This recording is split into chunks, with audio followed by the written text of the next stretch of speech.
एक बादशाह था जिसका अकलूता बेटा बहादुरी और जंगी मशकों का दीवाना था।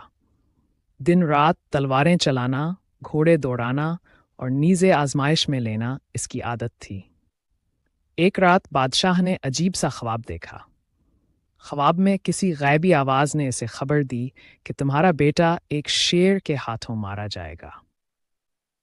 बादशाह का दिल दहल गया। बेटे की जान बचाने के लिए इसने एक खूबसूरत महल बनवाया। महल इतना दिलकश था कि गोया जन्नत का एक टुकड़ा जमीन पर उतर आया हो। हर कमरा रंगीन, हर दीवार नक्शो निगार से आरास्ता, मगर असल एहतियात ये थी कि वहां बाहर की दुनिया का कोई खतरा ना पहुंच सके। महल की दीवारों को जानवरों की तस्वीरों से सजाया गया ताकि शहजादा खेल और तमाशे में मशगूल रहे।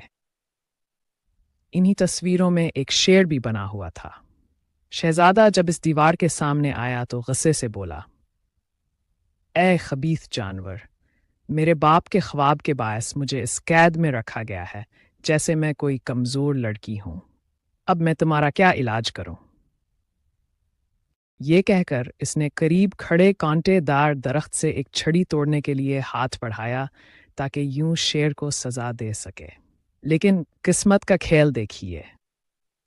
दरख्त के एक कांटे ने इसकी अंगली जख्मी कर दी। मामूली सा जख्म देखने में कुछ न था, मगर आहिस्ता आहिस्ता इसमें सोजिश पड़ गई।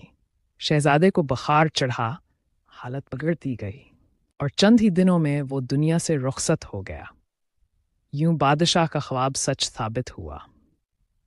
शेर ने इसे बराह रास्त नहीं मारा, मगर शेर की तस्वीर के बायस शहजादा इस दरख्त के करीब आया और वही उसकी मौत का सबब बन गया।